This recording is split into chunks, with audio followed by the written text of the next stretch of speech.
Manalangin po tayo. Mahal naming Ama na mahabagin at magpapala, salamat po sa paligtas sa amin mula sa kasalanan at pagkawasak. Salamat po sa pagkabay sa aming buhay na Kristiyano hanggang ngayon. Salamat po sa pagbigay mo sa amin ng dakilang pagkakataon na mag-aral ng salita ng Diyos. Hiniling po namin na buksan mo ang aming puso at tainga sa salita ng Diyos. Naway maunawan namin ang salita ng Diyos sa pamagitan ng tulong ng Banal na Espiritu. Pakiusap, maunawan namin ang kalooban ng Diyos sa pamagitan ng salita ng Diyos. Mula sa simula hanggang sa matapos, kami ay nagtitiwala lamang sa iyong habag at biyaya. Ito po ang aming dalangin sa pangalan ni Jesus. Amen. Okay, buksan mo ang Biblia, unang Samuel chapter 15. Unang Samuel po, Kapitulo 15. Unang Samuel 15, verse 22. Unang Samuel, Kapitulo 15, talata 22. 15:22. 15:22.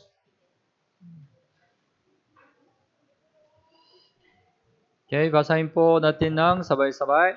At sinabi ni Samuel, ang Panginoon kaya ay may malaking kasiyahan sa mga handog na sinusunog at sa mga alay, gaya ng pagsunog sa tinig ng Panginoon.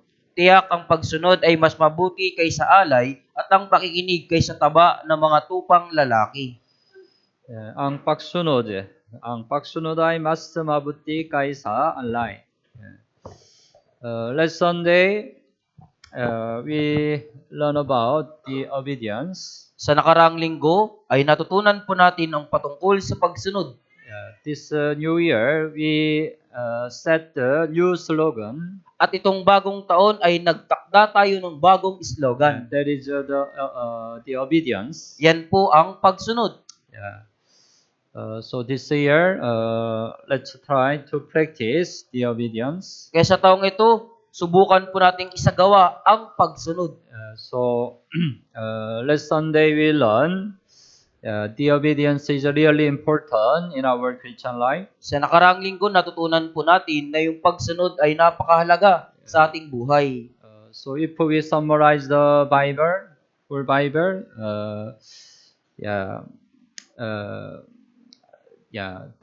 it is the blessing we get through the obedience. Kaya kung bubuo din po natin ang buong Biblia, yung pagpapala po ay makukuha natin sa pamamagitan ng pagsunod. We learn, right? Jesus Christ completed the salvation through His obedience. Natutunan po natin, isinakatuparan ni Jesus ang kaligtasan sa magitan ng kanyang pagsunod. And also we could be saved by obeying to the gospel. At tayo po ay naligtas sa pamamagitan ng pagsunod sa ebanghelyo.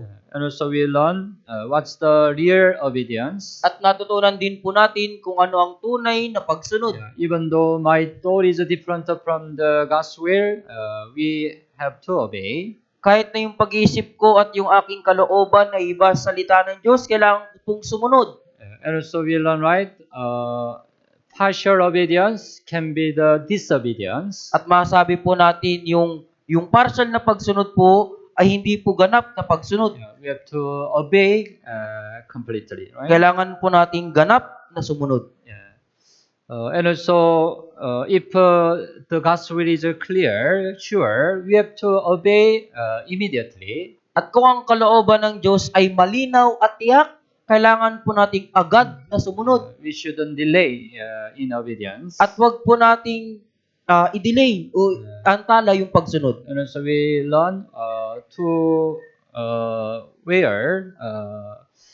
we have to obey. At natutunan po natin kung saan po tayo dapat sumunod. We have to obey in our workplace. Kailangan nating sumunod sa ating pinagtatrabahuhan. We have to obey in the house. Kailangan nating sumunod sa ating tahanan. We have to obey in church. Kailangan nating sumunod sa church. Okay.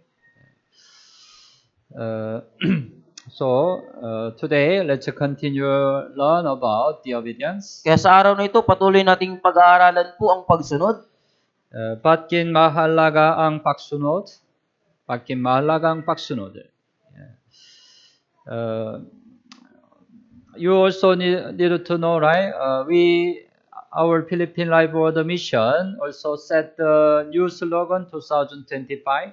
At nalalaman din po natin yung Philippine Life World Mission po ay nagtakda ng bagong slogan sa 2025. We learned last the New Year retreat, right? Natutunan natin sa nakaraang New Year retreat. Ano po? Ano po ito? Remember? Naalala niyo po ba? Yeah. Ephesians chapter 3:20, right? Power of God that works in us. Efeso chapter 3 verse 20 na kapangyarihan ng Diyos gumagawa sa atin. Yeah. Power of God work in us, right? Yung kapangyarihan ng Diyos na gumagawa sa atin. Yeah. And then we also learn one topic among our slogan. At natutunan natin yung isa sa mga topic po doon sa ating slogan. Ephesians chapter 4:3, right? Keep the unity of the Spirit. Na nagsisikap na mapanatili ang pagkakaisa ng Espiritu. Yeah. So, we have to keep the unity of the Spirit. Kailangan nating mapanatili ang pagkakaisa ng Espiritu. Yeah. Maring magkaisa sa pamagitan ng pagsunod. Yeah. Without obedience, we cannot be one. Kung walang pagsunod, hindi po tayo magkakaisa. Anong dahilan? pagsunod. Si Jesus ang ulo ng iglesia, at ang iglesia ang kanyang katawan. Tama ba? At kami na naligtas ay mga bahagi ng katawan. Tayo ay bahagi ng katawan. Kaya ang mga bahagi ay dapat sumunod sa katawan. Unang Korinto 12, buksan mo ang Biblia. Unang Korinto chapter 12.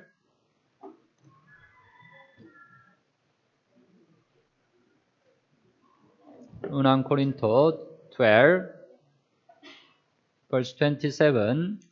Talata 27 po. 12:27. Okay, basahin po natin ng sabay-sabay.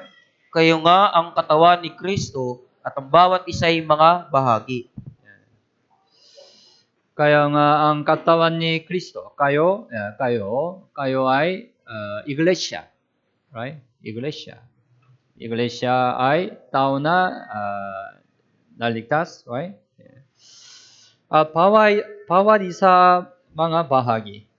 Save the Christian, we are member of the body. Yung mga ligtas na Kristiyano, ang bawat individual po ay bahagi ng katawan. Kaya kung ang mga bahagi ay hindi susunod sa katawan, hindi sila kailanman magiging isa. Tama po ba? Body, meron body, right? Katawan. Yeah. The most important is the head, right? Yung pinakamahalaga po dito ay ang ulo. Our Lord Jesus Christ is the head. Yung ating Panginoong Hesukristo ang ulo. And church is the body of Christ. At ang church po yung katawan ni Kristo. And we save the Christian, we are member of the body. At tayong mga ligtas na Kristiyano ay bahagi ng katawan. So when head command something to hands need to obey, right? Kaya kapag ang ulo ay may iniutos sa kamay, kailangan pong agad na sumunod ng kamay. Right hand move to right. Yung kanan, gumalaw ka sa kanan. Head command, right? Yung ulo po yung nag-uutos. Then hand move to right, right? Tapos yung kamay gagalaw sa kanan. Move to left, Gumalaw ka sa kaliwa. right? Obey, right? Sumusunod po, di ba? Yeah, then we can say that it's one, Kung right? ngayon masasabi natin ito po'y isa. Yeah. Move to right. So, gumalaw ka sa kanan.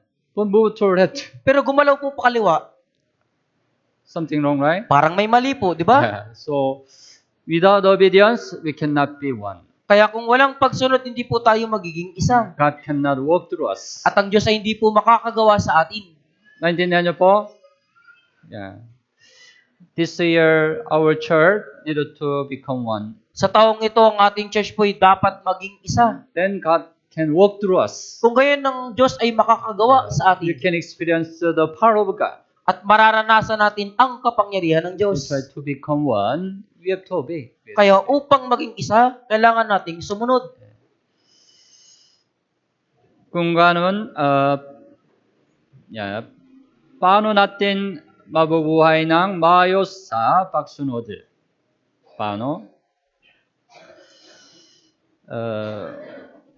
You want to obey, right? You want to obey. Gusto niyo pong sumunod. Tama po ba? Mayram madali. Mayram madali. Mahirap po o madali? Mayram, right? Mahirap po, di ba? Hindi madali, right? Bakit hindi tayo kayang sumunod ng maayos? Dapat nating piliin kung ano ang ating susundin. Dapat tayong pumili kung susundin natin ang pagnanasa ng laman o ang kalooban ng Diyos. Right? Every time we have to choose. Palagi po, kailangan nating mamili. Two way, right? 200 po, di ba? Obey to my flesh desire Susunod sa pagnanasa ng aking laman or obey to God's will. o susunod sa kalooban ng Diyos. We have to choose, right? Kailangan nyo pong mamili, di ba po? Ngunit dahil malaki pa rin ang mga pagnanasa ng laman, hindi tayo madaling sumusunod sa kalooban ng Diyos. Tama ba? Ang ating laman ay ayaw sumunod. Yeah.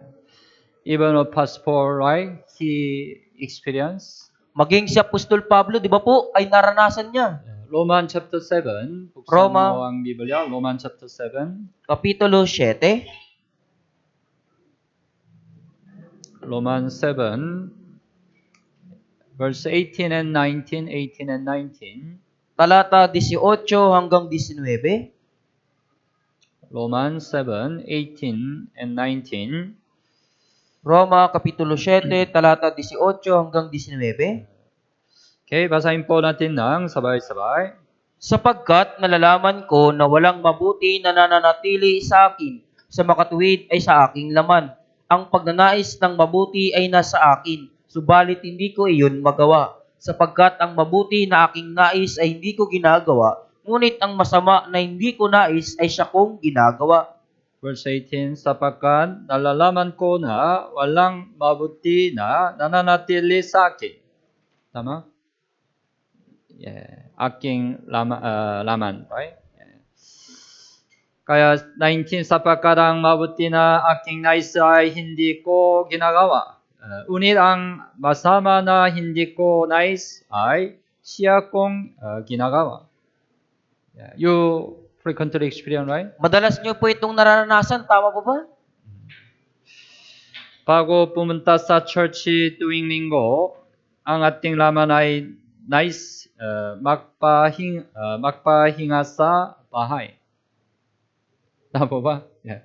Sunday, pagod, right? You want to have more rest, Pag linggo, pagod po kayo, gusto nyo pong magpahinga pa. right? Your flesh want to have more rest. Yung laman mo, gustong magpahinga pa. Yeah. But save the Christian, have the spirit also, right? Pero yung mga ligtas na Kristiyano, meron din po silang espiritu po, di ba? Your spirit want to come, right? Yung espiritu mo gusto pong dumalo. There is a fighting Meron pong paglalaban. to where you have to obey. Kung saan po kayo susunod. Dapat tayong huwag sumunod sa mga pagnanasa ng laman, kundi sa kalooban ng Diyos. Roman chapter 6, buksan mo ang Biblia. Roman chapter 6, Roma Kapitulo 6, verse 12, talata 12. Romans 6, verse 12.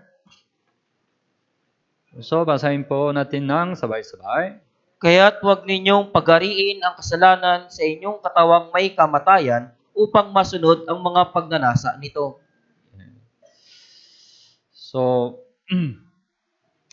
dapat nating ipako sa krus ang ating mga damdamin at pagnanasa. Ipako sa krus. Galatians chapter 5, Galatians chapter 5, Galatians chapter 5, verse 24, Galatia 5:24. chapter 5, 24. Also, okay. Basahin po natin ng sabay-sabay. At ipinako sa krus ng mga na kay Kristo Jesus ang laman na kasama ang masasamang pagnanasa at mga kahalayan nito. After salvation, we shouldn't follow anymore our flesh desire. Pagkatapos ng kaligtasan ay hindi na tayo dapat kailanman sumunod sa pagnanasa ng laman. Then we cannot obey to the Lord. Kung ngayon hindi po tayo makakasunod sa Panginoon. At bakit mahirapang sumunod? Dahil hindi natin tinatanggap ang salita ng Biblia bilang salita ng Diyos, kundi bilang salita ng tao. Kung ganon, hindi tayo makasusunod. In the Bible, Thessalonians saying, they were praised by Apostle Paul. Sa Biblia po, yung mga banal sa Thessalonica, sila po'y pinuri ni Apostol Pablo. Because their attitude listening the word of God was very good. Dahil yung kanilang pag-uugali sa salita ng Diyos, pakikinig po, ay napakabuti. What was their attitude? Ano po ba yung kanilang naging pag-uugali? Buksan mo ang Biblia, unang Thessalonica chapter 2.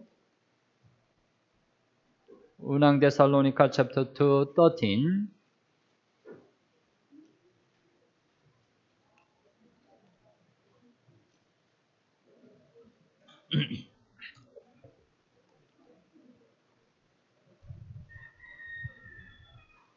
Okay, basahin po natin ng sabay-sabay. At kami ay patuloy na nagpapasalamat sa Diyos na nang inyong tanggapin ang salita ng Diyos na inyong narinig sa amin, ay inyong tinanggap iyon hindi bilang salita ng mga tao, kundi ayon sa katotohanan ay bilang salita ng Diyos na gumagawa naman sa inyo na sumasampalataya. Right? Inyong tinanggap, iyon hindi bilang salita ng mga tao, kundi ayon sa katotohanan ay bilang salita ng Diyos. It's a really good attitude, right? Ito po ay napakabuting pag-uugali. This time I also preached the Word of God. Sa oras nito, ipinapangaral din po ni Pastor ang salita ng Diyos. You have to receive this word as the Word of God. Kailangan nyo pong tanggapin ang salitang ito bilang salita ng Diyos. But if you receive this word as the word of a man, it does not work in your life. Pero kung tatanggapin nyo po ang salitang ito bilang salita ng tao, hindi po ito gagana sa inyong buhay. You have to consider, right? This time, God give His word to you. Kailangan nyo pong isalang-alang sa oras na ito, ibinibigay ng Diyos sa iyo ang salita. Not just the user, speaker. Ginagamit lang ng Diyos yung mangangaral. So, when you have this attitude, you can really obey to the word of God. Kaya kung meron kang ganitong pag-uugali, talagang makakasunod ka sa salita ng Diyos. Let's suppose the president of the Philippines, commanded something to you. Pagpalagay natin na yung Pangulo ng Pilipinas ay nag-utos sa iyo. Will you obey? Susunod ka po ba? Maybe your side, you will try your best to obey, right? Marahil sa panig mo, gagawin mo yung makakaya mong sumunod. If you obey to the president, how much you have to obey to God? Kung susunod ka po sa Pangulo, gaano pa po nasusunod ka sa Diyos. God is much greater than president, right? Ang Diyos po'y higit na mas dakila kaysa Pangulo. So, if we don't obey, it means we consider the word as the word of a man. Kaya kung di tayo susunod, ibig sabihin po nito, isinasalang-alang natin ang salita ng Diyos bilang salita ng tao. Pag-isipan natin ng halimbawa ng pagsunod na makikita sa Biblia. Una, gayahin natin ang pagsunod ng mga rekabita. It's a real good example. Ito po ay talagang napakabuting halimbawa. buksan mo ang Biblia, Jeremiah chapter 35. Jeremias, Kapitulo 35. Jeremiah 35, Jeremias, Kapitulo 35, verse 14. talata 14, 14 hanggang 16. 14 hanggang 16. 14 hanggang 16. 14 hanggang 16. Okay, Jeremiah 35, 14 hanggang 16. Basahin po natin ng sabay-sabay. Ang utos na ibinigay ni Jonadab na anak ni Rekab sa kanyang mga anak na huwag iinom ng alak ay nasunod, at hindi sila uminom ng alak hanggang sa araw na ito, sapagkat kanilang sinunod ang utos ng kanilang ama. Paulit-ulit akong nagsalita sa inyo, ngunit hindi ninyo ako pinakinggan. Aking sinugo sa inyo ang lahat kong lingkod na mga propeta na bumabangon akong maaga at sinusugo sila na nagsasabi, ngayon ay humiwalay ang bawat isa sa kanyang masamang lakad, baguhin ninyo ang inyong mga gawa at huwag kayong sumunod sa ibang mga Diyos upang maglingkod sa kanila. Kung gayoy maninirahan kayo sa lupaing ibinigay ko sa inyo at sa inyong mga ninuno. Ngunit hindi kayo nakikinig o sumunod man sa akin. Tinupad ng mga anak ni Jonadab na anak ni Rekab ang utos na ibinigay ng kanilang magulang sa kanila. Ngunit hindi ako sinunod ng bayang ito. As we know, Israelite, they continuously disobeyed to God. Gaya po ng ating nalalaman, ang mga Israelita patuloy na sumuway sa Diyos. That's why God sent prophet Jeremiah to Rechabite. Kaya isinugo ng Diyos si Propeta Jeremias sa mga Rekabita. You give the wine, God commanded to Jeremiah, you give a wine to Rechabite. Iniutos ng Diyos kay Jeremias, bigyan mo ng alak ang mga Rekabita. To Rechabite, what they did? Pero ano po yung ginawa ng mga Rekabita? We don't drink wine. Hindi kami iinom ng alak. Because we obey the commandment of the ancestor, the word of Jonadab. Sapagkat sinunod namin yung salita ng aming ninuno, yung ama naming si Jonadab. That's why, verse 14, ang utos na ibinigay ni Jonadab na anak ni Rekab sa kanyang mga anak na huwag inom ng alak ay nasunod. It's really amazing. Talagang kamangha-mangha po ito. The Jonadab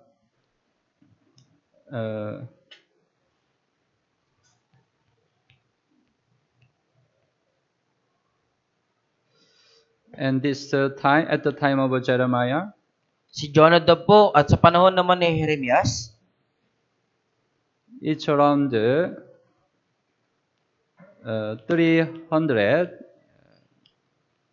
years ago.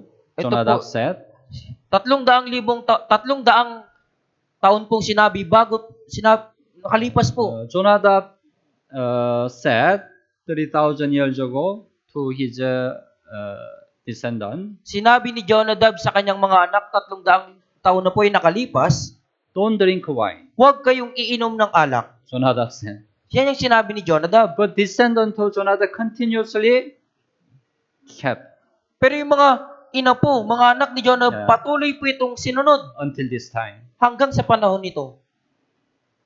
It's really surprising, right? Mas kamangha-mangha po ito, di ba? Maybe they can think Already long time ago, Jonadab said. Marahil pwede po nilang isipin, matagal na itong sinabi ni So we don't need Jonadab. to keep anymore. Kaya kaya huwag na natin isundin ito. Oh, how good it is drinking wine. Gaano kabuti na uminom tayo ng alak. Right? Maybe they could think like this. Marahil pwede po nilang maisip yung ganun. But until this time, after 300 years, they continue to keep. Pero hanggang sa panahon ito, paglipas ng 300 taon, patuloy nila itong nasunod. Then God said about Israelite. At sinabi ng Diyos tungkol sa mga Israelita. Yeah. Right? Verse 14. Paul레 akong nagsalita sa inyo, ngunit hindi ninyo ako pinakinggan. Right? Even though how many times God said to Israelites, Kahit na maraming beses nagsalita ang Diyos sa mga Israelita. but they continue this way. Pero patuloy pa rin po silang sumuway. Right?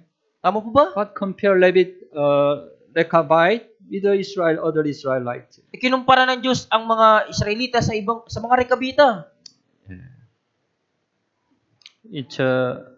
It gives us the lesson, right? Nagbibigay po ito sa atin ng aral. If Rechabite, they obeyed to their ancestor, commandment of ancestor like that, how much we have to obey to God? Kung ang mga Rekabita po ay nakasunod sa kanilang ninuno ng ganun, paano po tayo na sumunod sa Diyos? Their ancestor is not a God but a man, right? Yung kanilang ninuno po ay hindi Diyos kundi tao. Even they obey to the word of a man like that. Maging sa salita ng tao, sumunod sila ng ganun. How much we have to obey to the word of God, right? Gaano pa po tayo dapat sumunod sa salita ng Diyos? So we have to learn the lesson through the Rechabite. Kaya kailangan nating matuto ng aral mula sa mga Rekabita. At matutunan natin ang pagsunod mula kay Abraham. Yeah.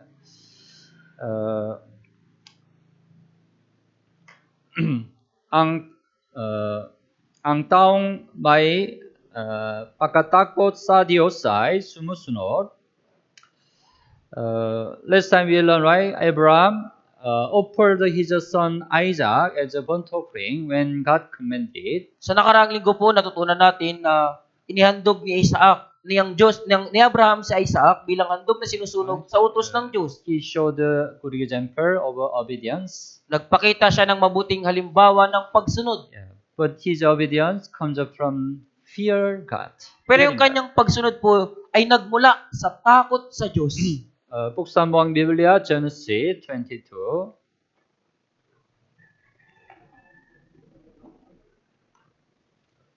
Genesis 22, verse 12. Genesis, Kapitulo 22, talata 12. Okay, 22, verse 12. Okay, basahin po natin ng sabay-sabay. At sa kanya'y sinabi, huwag mong sasaktan ang bata o gawan man siya ng anuman, sapagkat ngayon ay nalalaman ko na ikaw ay may takot sa Diyos at hindi mo ipinagkait sa akin ang iyong anak, ang iyong kaisa-isang anak. Yeah. At the moment, Abraham tried to kill his son to offer him as a burnt offering. It happened. Nangyari po ito nang sandaling papatayin na po ni Abraham yung kanyang anak bilang handog. Yeah. Huwag mong sasaktan ng bata. Yeah. O gawan man siya ng anuman. Sapagkat ngayon ay nalalaman ko na ikaw ay may takot sa Diyos. May takot sa Diyos. Right? Yeah. Abraham offered his son because he really feared God. Inihandog ni Abraham ang kanyang anak dahil meron talaga siyang takot sa Diyos. If we don't fear God, maybe we will not obey to God. Kung hindi po tayo matatakot sa Diyos, marahil hindi po tayo susunod sa Diyos. Of course, as a saved Christian, we don't need to fear of death. Siyempre, bilang mga ligtas na Kristiyano, hindi na po tayo matatakot sa kamatayan. We don't need to fear the judgment, right? Hindi na natin kailangan matakot sa paghukom. But we have to fear God. Pero kailangan nating matakot sa Diyos. You know the Noah. You know the story where Noah's flood, right? Alam niyo na po yung kwento, di ba po, yung baha ni Noe? Yeah. Noah made the ark, Ginawa ni Noe ang daong. right? Yeah. But he also could make the ark by fearing God. Pero nagawa niya din po ang daong dahil sa takot sa Diyos. Yeah. Ang pagsunod ni Noe ay dahil sa kanyang pagkatakot sa Diyos. Buksan mo ang Biblia, Hebrew chapter 11. Hebreo Kapitulo 11, Hebrew chapter 11, verse 7. talata 7.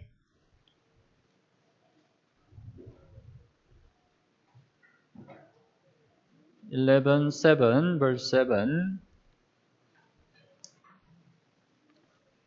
Okay, basahin po natin ng sabay-sabay. Sa pananampalataya, si Noe, nang mabigyan ng Diyos ng babala tungkol sa mga bagay na hindi pa nakikita, ay pinakinggan ang babala at gumawa ng isang daong para sa kaligtasan ng kanyang sambahayan. Sa magitan nito ay hinatulan niya ang sanlibutan at siya'y naging tagapagmana ng katuwirang ayon sa pananampalataya. Pinakinggan ng babala. Pinakinggan ang babala at gumawa ng isang daong para sa kaligtasan ng kanyang sambahayan. Pinakinggan ang babala. In Tagalog translate, wala, godly fear. Sa Tagalog translation po, wala po yung makadiyos na pagkatakot. But Korean translate and English translate mention he was moved with a godly fear. Pero sa Korean translate at sa English translation po, meron pong pagkatakot sa Diyos. Noah, right? He had a godly fear. Si Noe po meron siyang pagkatakot sa That's why Diyos. when God commanded to him to make the ark, he obeyed. Kaya nung inuutos sa kanya ng Diyos na gumawa ng daong, sumunod po siya. Noong panahong iyon, ang pagsunod sa paggawa ng daong ay hindi madali. Hindi madali? Bakit hindi madali? Dahil wala pang bumuhos na ulan noon. Alam mo ba? At that time, no rain. Sa panahong iyon, wala pa pong ulan. People never saw the rain. At yung mga tao, hindi pa sila nakakita kailanman ng ulan. But, right? God said, I will destroy this world by the water. Pero sinabi ng Diyos, wawakasan ko ang mundong ito sa pamamagitan ng tubig. Hindi naunawan ng mga tao na makakaroon ng pagbaha. Kaya marahil tinawag nilang baliw si Noe sa kanyang paggawa ng daong. Oh, Noe, you crazy? Are you crazy? O Noe, nababalo ka na? Why you make a ark? Bakit gumagawa ka ng daong? What's the rain? Ano ba yung ulan? Right? That's at the time those people thinking was like that. Sa panahong iyon, ganun po yung pag-iisip ng mga tao. Ngunit si Noe ay hindi natakot sa tao, kundi natakot sa Diyos. Kaya nakapagsunod siya. If you fear man, you cannot obey to God. Kaya kung matatakot ka sa tao, hindi ka makakasunod sa Diyos. Sunday, right? Your family, Catholic family say, don't go to church. Pag linggo, di ba po, yung mga kapamilya nyo ng Katoliko, sinasabi, huwag kang pumunta ng church. Your parents threaten you. Tinatakot ka ng iyong magulang. If you go to church, I will close our door. I will let you enter. Pag pumunta ka sa simbahan, isasara ko yung pinto at hindi kita papapasukin. Then you can fear your parents, right? Kung ngayon, maaaring matakot ka sa iyong magulang. Then if you fear parent, you cannot come to church, right? At kung may matatakot ka sa iyong magulang, hindi ka makakapunta sa You church. cannot obey to God, right? Hindi ka makakasunod sa Diyos. Buksan mo ang Biblia, Kawikaan, chapter 29. Kawikaan 29, Kapitulo 29. 29 verse 25. Kapitulo 29, talata 25.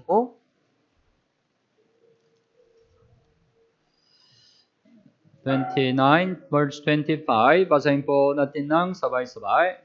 Ang takot sa tao ay naglalatag ng bitag, ngunit ang nagtitiwala sa Panginoon ay maliligtas. Ang takot sa tao ay naglalaktak ng bita.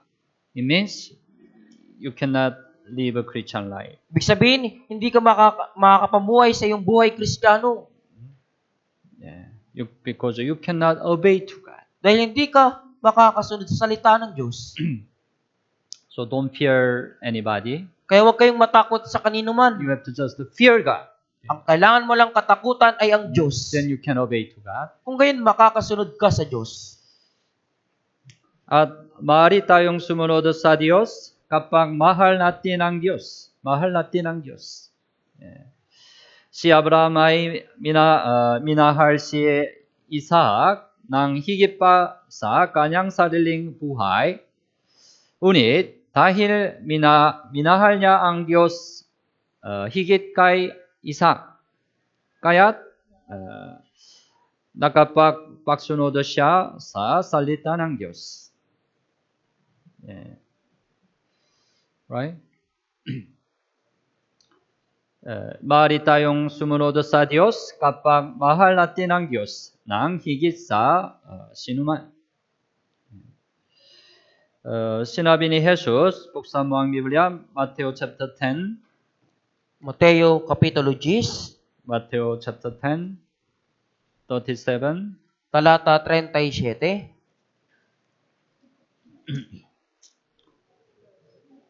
Matthew chapter 10, 37. Mateo 10:37. Okay, basahin po natin ng sabay-sabay. Ang umiibig sa ama o sa ina ng higit kaysa akin ay hindi karapat-dapat sa akin. At ang umiibig sa anak na lalaki o anak na babae ng higit kaysa akin ay hindi karapat-dapat sa akin. It's God's standard. Ito po yung pamantayan ng Diyos. If you love somebody more than the Lord, it's not worthy, right? Kung iniibig mo ang isang bagay ng higit o isang tao ng higit sa Diyos, hindi po ito karapat-dapat. You cannot obey to God. Hindi ka makakasunod sa Diyos. Or if you love something more than the Lord, you cannot obey to God. O kaya kung iniibig mo ang isang bagay ng higit sa Panginoon, hindi ka makakasunod sa Diyos. Maybe there is somebody who cannot come to church. Marahil merong isang tao na hindi talaga makapunta sa church. What's the reason? Ano po yung dahilan? Maybe they have somebody or something that they love more than the Lord. Dahil meron silang isang tao o isang bagay na higit na iniibig kaysa Panginoon. So, ayon sa pagmamahal natin sa Panginoon, ganoon din ang ating pagsunod sa Kanya. Buksan mo ang Biblia, Juan chapter 14. Juan chapter 14. Juan Kapitulo 14. Juan chapter 14, verse 23. Talata 23.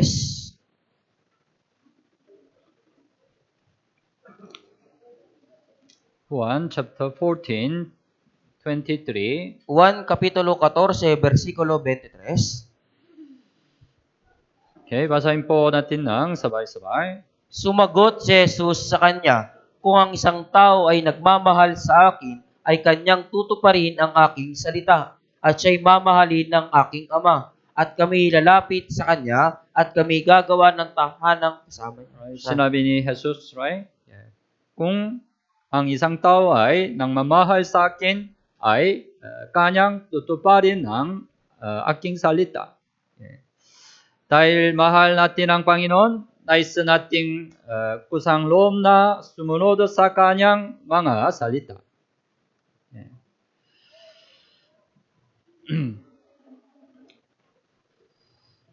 So, yeah. We need to yeah.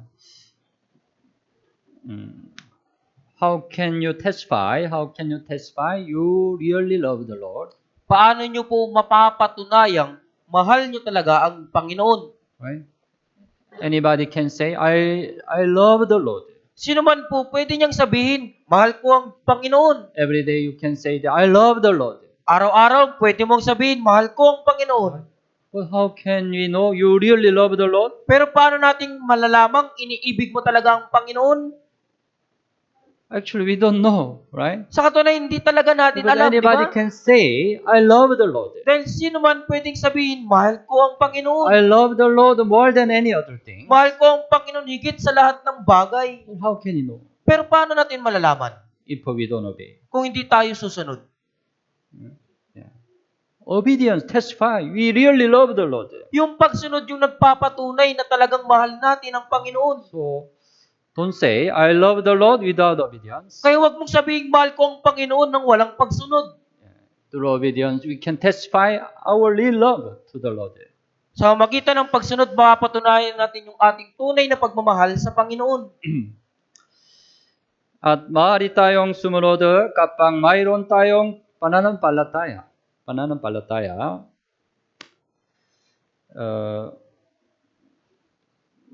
Buksan mo ang Biblia, Hebrew chapter 11. Hebreo Kapitulo 11. Hebrew chapter 11, verse 8. Hebreo Kapitulo 11, talata 8. Basahin po natin ng sabay-sabay. Sa pananampalataya, si Abraham nang tawagin ay sumunod upang pumunta sa isang lugar na kanyang tatanggapin bilang pamana at siya'y pumunta na hindi nalalaman ang kanyang pupuntahan. Sa pamagitan ng sa pananampalataya, si Abraham nang tawagin ay sumunod upang pumunta sa isang lugar. Isang lugar ay Canaan. Right, God called Abraham, Di ba po, tinawag ng Diyos si Abraham and God commanded him to go to Canaan. at iniutos ng Diyos sa kanya na magtungo sa Kanaan. Anong lugar? Canaan. Right, sinabi ng Biblia, siya'y pumunta na hindi nalalaman ang kanyang pupuntahan. It means he never been Canaan. Ibig sabihin, di kailanman siya ay nakapunta doon sa Kanaan. He didn't know what place the Canaan. Hindi niya nalalaman ano ba yung lugar ng Kanaan. But God commanded, go there. Pero ang iniutos sa kanya ng Diyos, magpunta ka doon. It's not easy to obey, right? Hindi po madaling sumunod. Tama po ba? Let's suppose, you have to go to, let's suppose your hometown is Cavite. Pagpalagay natin yung bayan mo ay Cavite. But God command you to go to Mindanao. Pero ang inuutos sa'yo ng Diyos, magpunta ka doon sa Mindanao. Farthest place from here, right? Mindanao. Yung pinakamalayong lugar mula dito, di ba? You never been there. Kailanman hindi ka pa nakapunta doon. You never heard about the place. At hindi mo pa narinig yung lugar na yun. Can you go there? Pupunta ka po ba doon? Ayaw, right? You don't want to go there, right? Ayaw mo pumunta po doon, di ba? Might have to obey. But Abraham obeyed, right? Pero si Abraham po ay sumunod. Bakit? May pananampalataya. Sinabi ng Biblia, sa pananampalataya, right? Si Abraham. Sumunod upang pumunta sa isang lugar. Anong pananampalataya? Naniniwala si Abraham na ang Diyos ay gagabay sa kanya patungo sa mainam na landas. Right? He knew God is good. Nalaman niya na Diyos ay mabuti. God is always good, right? Ang Diyos ay palaging mabuti. If He commanded, He wanted to give a blessing. Kung siya ay nag-utos, ibig sabihin gusto niyang magbigay ng pagpapala. He believed God would lead him the best way. At naniniwala siya na papatnubayan siya ng Diyos sa pinakamainam na paraan. When we believe God will lead us to the best way, we can obey, right? Kung tayo'y naniniwala na papatnubayan tayo ng Diyos sa pinakamainam na paraan, susunod po tayo. Whatever He command, we can obey, right? Ano man yung kanyang iutos, tayo po'y susunod. If we have the faith. Kung meron tayong pananampalataya. Also, right, as we learn, Abraham offered his son Isaac as a burnt offering. Gaya ng ating natutunan, inialay ni Abraham ang kanyang anak si Isaac bilang handog na sinusunog. How could he obey? Paano niya po nagawang sumunod? We learn, right, because he feared the Lord. Natutunan natin dahil siya may takot sa Panginoon. Because he loved the Lord more than his son. Dahil mas iniibig niya ang Panginoon kaysa sa kanyang anak. Also, naniniwala si Abraham na muling bubuhayin ng Diyos si Isaac. Right? He had this faith. Meron siyang ganitong pananampalataya. Hebrew chapter 11, buksan mo ang Biblia, Hebrew chapter 11, verse 17. Sa verse 17 po, 17 hanggang 19. talata 17 hanggang 19. 17 hanggang 19. So, okay, basahin po natin ng sabay-sabay. Sa pamagitan ng pananampalataya nang subukin si Abraham, ay kanyang inihandog si Isaac, siya na tumanggap ng mga pangako ay handang magandog ng kanyang bugtong na anak, na tungkol sa kanya ay sinabi, kay Isaac ay tatawagin ng iyong bini. Itinuring niya na maging mula sa mga patay ay maaaring buhayin ng Diyos ang isang tao, at sa matalinghagang pananalita, siya'y muli niyang tinanggap. Right? 19. Yeah. Itinuring niya na maging mula sa mga patay ay maaaring buhayin ng Diyos ang isang tao. Yeah. Si Abraham ay may pananampalataya sa muling pagkabuhay. Muling pagkabuhay. Alam mo? Muling pagkabuhay. He had this faith. Meron siyang ganitong pananampalataya. Right? God commanded him to kill his son. Iniutos ng Diyos sa kanya, patayin mo ang iyong anak. To offer son as a burnt offering, he had to kill, right? Upang ialay yung kanyang anak bilang handog na sinusunog, kailangan niya itong patayin. But God already promised. Pero nangako na po ang Diyos. Through your son, all the people will be blessed. Sa magitan ng iyong anak, lahat ng mga tao ay pagpapalain. God already promised. Yan po yung pangako ng Diyos. If Isaac died, right? God's promise will not be accomplished. Kaya kung mamatay si Isaac, yung pangako ng Diyos hindi matutupad. That's why even though Abraham believed, even though he killed his son, God will revive. Kaya naniniwala si Abraham na kahit patayin niya yung kanyang anak, bubuhayin po ito. It's a really great faith, right? Talagang napakatinding pananampalataya That's po, why di ba? he became the father of the faith, right? Kaya nga siya ay naging ama ng pananampalataya. Because of his faith, he could obey. Dahil sa kanyang pananampalataya, nagawa niyang sumunod. Kung mayroon tayong pananampalataya sa mga pangako ng Diyos, tayo ay susunod sa kanyang mga salita. So it's important. We need to have the faith. Kaya napakalaga po na kailangan nating magkaroon ng pananampalataya. As much as you have a strong faith, you will obey. Hanggat sa meron kang malakas na pananampalataya, susunod ka. You don't obey, it testifies you don't have a strong faith. Kung hindi ka susunod, nagpapatunay ito na wala kang malakas na pananampalataya. Yeah, so ngayon 말이 natin maranasan ang pagpapala ng Diyos kung susundin natin ang salita ng Diyos sa taong ito. Pag-isipan natin pagpapala ng pagsunod. Siyempre si Abraham ay tumanggap ng pagpapala ng Diyos sa pamamagitan ng pagsunod. Right? Buksan mo ang Biblia, Genesis chapter 12. Genesis 12, verse 1 and verse 2. talata 1 hanggang 12. Genesis 12, 1 and 2. Okay, basahin po natin ng sabay-sabay. Sinabi ng Panginoon kay Abram, umalis ka sa iyong lupain, sa iyong mga kamag-anak, sa bahay ng iyong ama, at pumunta ka sa lupaing ituturo ko sa iyo. Gagawin kitang isang malaking bansa, ikaw ay aking pagpapalain, gagawin kong dakilang iyong pangalan, at ikaw ay magiging isang pagpapala.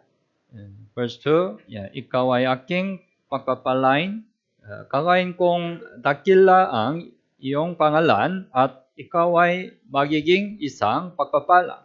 Isang pagpapala, right? He really became the blessing, right? Siya ay talagang naging tunay na pagpapala. Anong blessing? Si Jesus ay dumating sa lupa bilang inapo ni Abraham. Tama? Matthew chapter 1 verse 1. Matthew chapter 1 verse 1. Mateo 1, talata 1. Matthew chapter 1 verse 1. Ito ang aklan ng lahi ni Yesu Kristo na anak ni David, na anak ni Abraham. Right? Anak ni Abraham. It's a blessing, real blessing. Ito yung tunay na pagpapala. Si Jesus ay dumating sa lupa bilang inapo ni Abraham. Isipin pa natin ang mga halimbawa sa Biblia na tumanggap ng pagpapala dahil sa pagsunod. Halimbawa, si Naaman ay gumaling mula sa ketong sa pamagitan ng kanyang pagsunod. Buksan mo ang Biblia, 2 Kings. Ikalawang hari po. 2 Kings chapter 5. Ikalawang hari, kapitulo 5. Verse 14. Talata 14.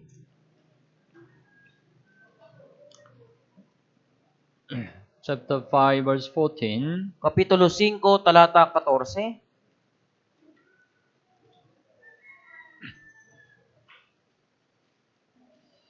Chapter 5, 14. Okay, basahin po natin ng sabay-sabay. Kaya't lumusong siya at 7 ulit na lumubog sa Jordan. Ayon sa sinabi ng tao ng Diyos, ang kanyang laman ay nanumbalik na gaya ng laman ng isang munting bata at siya'y naging malinis. Naaman, he was leprous. Si Naaman po, isa po siyang kitungin. Whatever way he tried, but he failed from recovering his disease. Sinubukan niya po at ginawa niya po upang siya'y gumaling sa kanyang sakit, pero hindi po siya But at the gumaling. time, his servant told the servant recommend he can go to prophet Elisha. Pero inirekomenda ng kanyang isang alipin po na magpunta siya doon kay Eliseo. That's why he went to Elisha. Kaya nagpunta po siya kay Eliseo. But Elisha said to him, Pero sinabi ni Eliseo sa kanya, you can enter to the Jordan River 7 times. lumubog ka doon sa ilog ng Jordan ng 7 ulit. Jordan River, right? Is a very small river. Yung ilog ng Jordan po, napakaliit na ilog. But his country, there was many the great rivers. Pero sa kanyang bansa po, napakaraming mga ilog doon, mga That's why lalaki. at first he thought, our river much better than Jordan River. Kaya sa una, inisip niya, mas mabuti pa yung ilog namin kaysa sa ilog ng Jordan. How is it possible the leprosy can be recovered by entering this Jordan River? Kaya paano mangyayari? Nagagaling yung sakit ko sa magitan ng paglusong doon sa ilog ng Jordan. He couldn't understand, right? Hindi niya po ito naintindihan, di ba? But he just obeyed. Pero sumunod lamang po siya. He really entered the water 7 times. Talagang lumubog siya doon sa tubig ng 7 ulit. When until he entered the river 6 times, no change. Hanggang lumubog po siya sa ulit ng 6 na beses po doon sa ilog, wala pa rin But pagbabago. when he entered to the water 7 times, his body was recovered. Pero nung paglubog niya doon sa ilog ng ipitong kulit, siya'y Yeah, gumaling. he became complete clean, right? At siya'y talagang ganap na naging malinis. Yeah, that was God's blessing. Yan po yung pagpapala ng Diyos. Yeah. At the time of Naaman, there was many leprosy in the world. Sa panahon ni Naaman po, marami pong kitungin sa buong mundo. But only Naaman, right? His disease were healed Pero si Naaman lamang po, yung kanyang sakit ang gumaling. because he obeyed. He obeyed, Dahil siya po ay sumunod. right? Yeah. So, if we obey, if we really obey, yeah, God will allow real blessing. Kaya kung talagang tayo ay susunod, ipapahintulot ng Diyos ang tunay na Even though pagkapala. we cannot understand, if we obey, God will bless. Kahit na hindi natin ito maintindihan, kung tayo ay susunod, pagpapalain po tayo ng Diyos. At ang pagsunod ay sa huli, ang pinakamabilis na daan. Pinakamabilis na daan. Short way, my short way. Alam niyo po yung shortcut? Shortcut, right? When you go to some place, there is a shortcut, right? Pupunta kayo sa isang lugar, di ba po merong mga shortcut? Obedience lead to the shortcut. Yung pagsunod po ay hahantong sa shortcut. Pag-isipan natin, ang Israel ay lakbay sa disyerto ng 40 taon dahil sa kanilang hindi pagsunod. You know the story, right? By God's help, Israelite escaped from the Egypt. Alam niyo po yung kwento, di ba? Na sa tulong ng Diyos, nagawa ng mga Israelitang makatakas sa Ehipto. And they went to Canaan, At God promised. At nagtungo doon sila sa Kanaan na ipinangako ng Diyos. After they crossed the Red Sea, but they entered to the wilderness. Pagkatapos nilang makatawid sa dagat na pula, pumasok sila sa ilang. But Israelite, they arrived Kadesh Barnea. Pero yung mga Israelita, dumating po sila doon sa Kadesh Barnea. Do you know what's place the Kadesh Barnea? Alam niyo po ba kung ano yung lugar ng Kadesh Barnea? You know? Alam niyo po? You need to read the Bible more. Kailangan yung higit pa pong magbasa ng Biblia. So this year, we start new Bible reading chart. Sa taong ito, sisimulan po natin yung bagong You try chart to read po. diligently. Masikap po kayong magbasa. Anyway, Kadesh Barnea is the place Moses sent 12 spies to search the land, the Canaan. Yung Kadesh Barnea po, ito yung lugar kung saan nagpasugo si Moises ng 12 espiyas. But you know, right? Except Joshua and Caleb, all other 10 complained the land. Pero maliban kay Josue at Caleb, yung ibang 10 espiya po ay nagreklamo. They didn't believe God's promise. Hindi sila nanampalataya sa pangako ng Diyos. As a result, because of their disobedience, they wandered the wilderness for 40 years. At dahil sa kanilang pagsuway, nagpagala-gala po. Ang resulta, nagpagala-gala sila doon sa ilang ng 40 taon. Then, they come to Kadesh Barnea after 40 years again. At muli silang dumating sa Kadesh Barnea pagkatapos ng 40 taon. Then it happened. Let's open to the Bible. Deuteronomy chapter 1. Deuteronomio, Kapitulo 1. Deuteronomy chapter 1. Verse 1.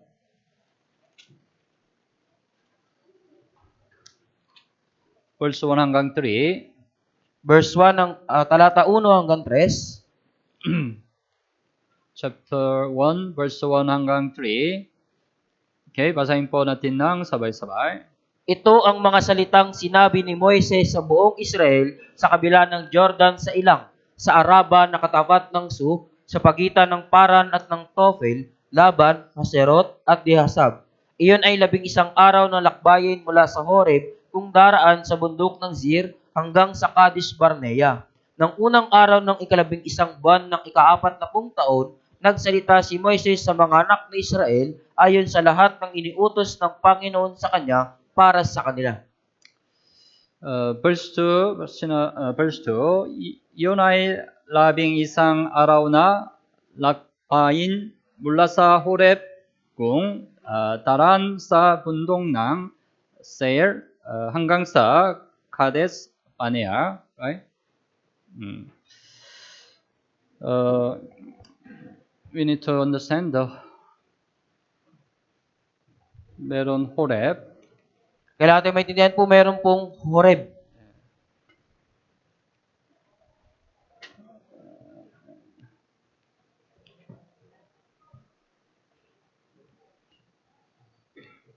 meron Kadesh Barnea. At meron din pong Kadesh Barnea. It explain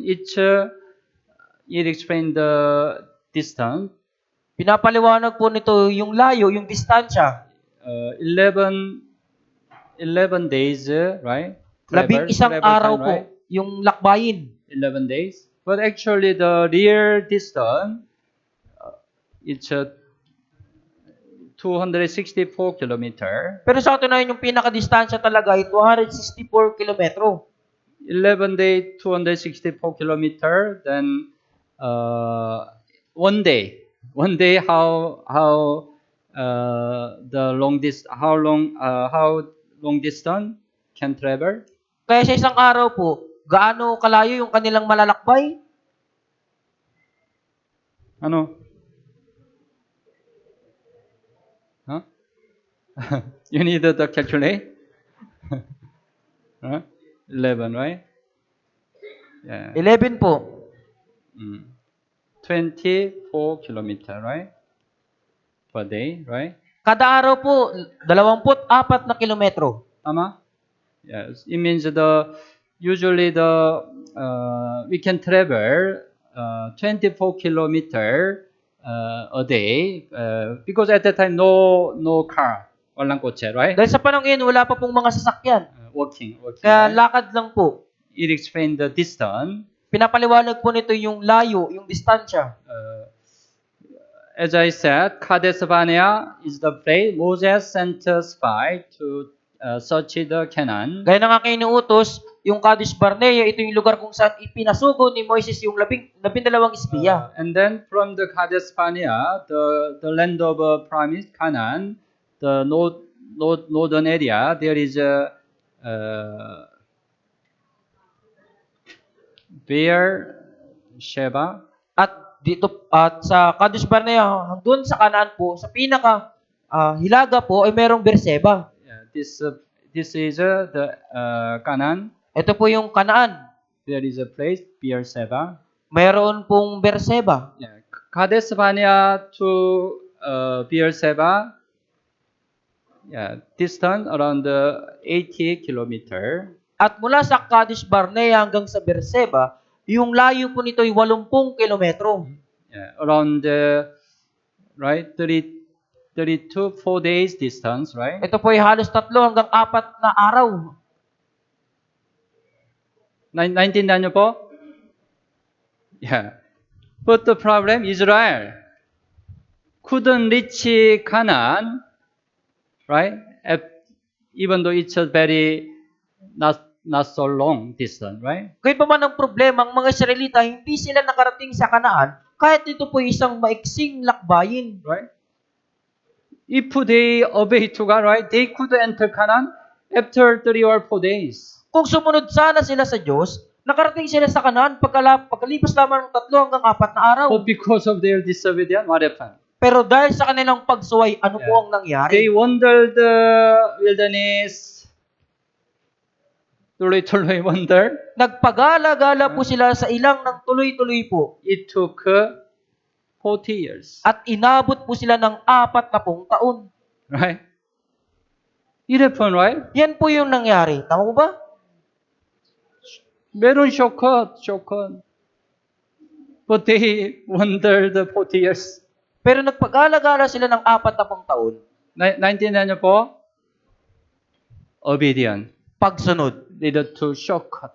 ay hahantong sa shortcut. But if you don't obey, Pero kung hindi ka susunod, you will wander like Israelites. magpapagala-gala ka katulad ng mga Israelita. How great loss it is. Gaano kalaking pagkasayang po ito? Yeah. Ang bayan ng Israelite lakbay ng 40 taon sa isang distansya na maaari nilang marating sa ilang araw habang nasa harap ng lupain ng Kanaan. Maaari din tayong bumalik sa mahabang daan dahil sa ating hindi pagsunod sa daan ng pananampalataya. Yeah. So, even though obedience is not easy at first, if you really obey, God will lead to the best way. Kaya, Yeah. Even though obedience is not easy at first, but if you really obey, God will lead to the best way. kahit na sa unang pagsunod ay hindi mo madali, kung susunod po kayo, hahantong po kayo sa pagpapala. Yeah. So, this year, let's obey more. Kaya sa taong ito, higit pa po tayong sumunod. Yeah. To obey the Lord, let's fear the Lord first. Upang makasunod sa Panginoon, kailangan muna nating matakot sa Panginoon. Let's love the Lord more. At higit nating ibigin ng Panginoon. Yeah. Let's have a more great faith for the Lord. Magkaroon tayo ng higit na pananampalataya sa Panginoon. Yeah. Then we will experience the God's blessing through our obedience. Kung gayon, mararanasan natin yung pagkapala ng Diyos sa mamagitan ng ating pagsunod. Okay, so let's practice our slogan this year. Kaya isagawa po natin yung ating slogan sa taong ito. Whatever situation we are, let's obey. Nasa anumang sitwasyon tayo naroon, sumunod po tayo. Okay? Okay po? Okay, malalangin po tayo. Mahal naming Ama, mahabagin at magpapala, salamat po sa pagligtas sa amin mula sa kasalanan at pagkawasak. Salamat po sa pagbigay mo sa amin ng dakilang pagkakataon na mag-aral ng salita ng Diyos.